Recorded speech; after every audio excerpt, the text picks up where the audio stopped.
Not too long ago, Abrasius Productions implored I view John Ford's Sergeant Rutledge, very rightfully so. On the one hand, it is easy to praise this film for its overwhelming insight, boldness, and social awareness. A smart, considerate, and wholly political script from James Warner Bellar and Willis Goldbeck, a film released the same year as Harper Lee's famous novel was published, starring Woody Strode and Captain Pike. Woody Strode's Braxton Rutledge maintains composure and seriousness, maintaining his innocence and dignity throughout his ruthless, cruel, unwarranted persecution, one of the finest depictions of grace under pressure in the history of the medium thus far. I will say the courtroom drama is, in my opinion, a potentially hackneyed means of exploring social or political commentary, especially when reliant on as many flashbacks as this film's screenplay does. That being said, this is some of the finest colour photography in a Ford picture and some of the best night colour photography in Technicolor ever. Let's not all pretend the script would read very well as text, though in Ford's execution, Strode's performance, and then Burt Glennon's cinematography, extraordinary experience is the realization itself. This film points out the relevant issue to this day of just how unstable and uncertain a designated minority's place is in a wider society based upon their circumstantial skin colour. Rutledge demands of Constance Towers' Mary Beecher, after having helped save her life, that she stay in a different room despite both being on the lookout for potential thieves or criminal outlaws. Rutledge, despite being a respected soldier in the military, is always aware of being a suspect from those who despise what his skin colour represents to them. I found it interesting Rutledge's treatment or perspective, not a unique one really at this time in America's history, of the Native Americans as an unfortunate, regrettable, though understandable, violent obstacle. Rutledge has seemingly accepted assimilation and American identity to the point of dehumanizing the original indigenous population as well, though even he, a military man, is ultimately subjected to America's inherent, sometimes submerged, innate prejudices. Part of the tragedy of Sergeant Rutledge is the title character's feudal submission to the nation's norms, despite him being the epitome, via his uniform and his rank, of lawfulness. Rutledge is still always aware of what fates his skin colour could cause him in a nation unwilling to accept or confront the descendants of its imbued crimes. The disdain with which the more frenzied white onlookers treat Rutledge is clearly a projection of what they are not willing to accept.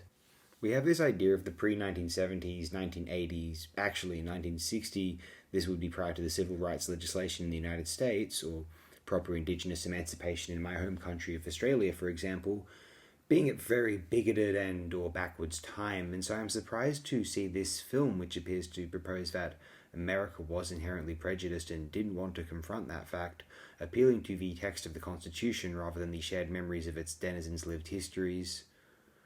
A rather cliche, almost, talking point today, though with the seriousness, consideration, and formality of old Hollywood John Ford scaffolding, rather than the modernized, contemporary, masturbatory, sometimes virtue-signaling equivalents of the recent decades, really.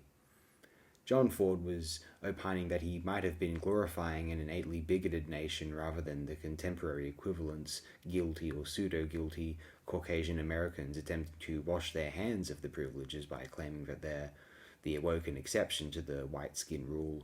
Ford appears to be offering himself up as having enabled this environment, or perhaps I am projecting Ford's apparent intentions with The Man Who Shot Liberty Valance, released 2 years later, a concerted effort to demystify the American West and the glorification of violence which the 20th century romanticization of that era had caused, created in contemporary American culture.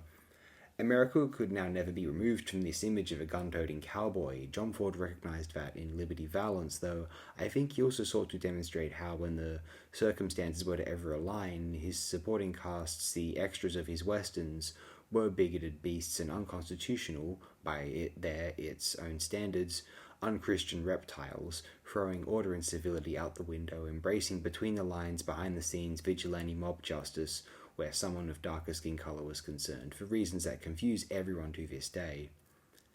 Here's the thing though, the very sad thing. In 2000, we would have predicted no more racists or bigots or whatever by 2023, you know. Especially amongst young people in their 20s or 30s now. Why are so many young people seemingly so prejudiced in this day and age though? The general dismissal of the so-called SJW phenomenon led to a Gradual dismissal of all seemingly left-wing or otherwise progressive values entirely, including the anti-racist sentiment of the later 20th century, it would seem.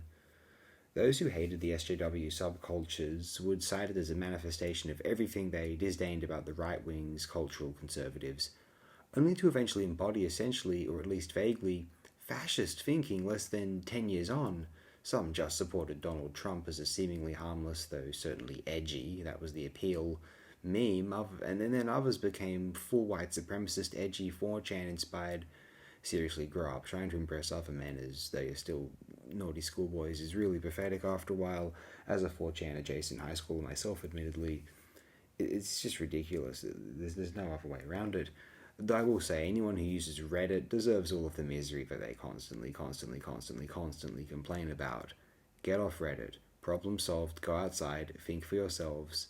I stood by that as an adolescent edgelord 10 years ago. Holds even truer now. Get off Reddit, guys. But don't forget what it was all about.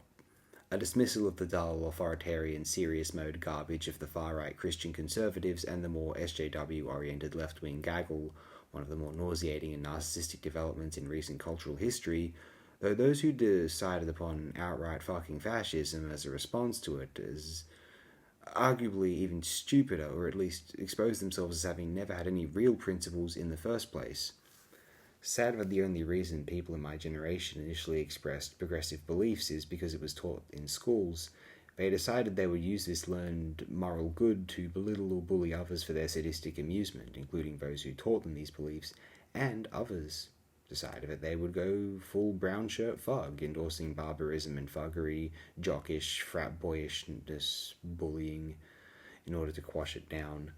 In any case, Sergeant Rutledge remains one of the most, or only even effectively anti-racist exercises in John Ford's filmography, even if it perhaps too self-servingly celebrates Rutledge's desire to be considered an honest, innocent, patriotic American. One does get the impression that Rutledge chooses to do this to survive as much as he would breathe, eat, and sleep. Salute the flag, one might not get shot so easily here.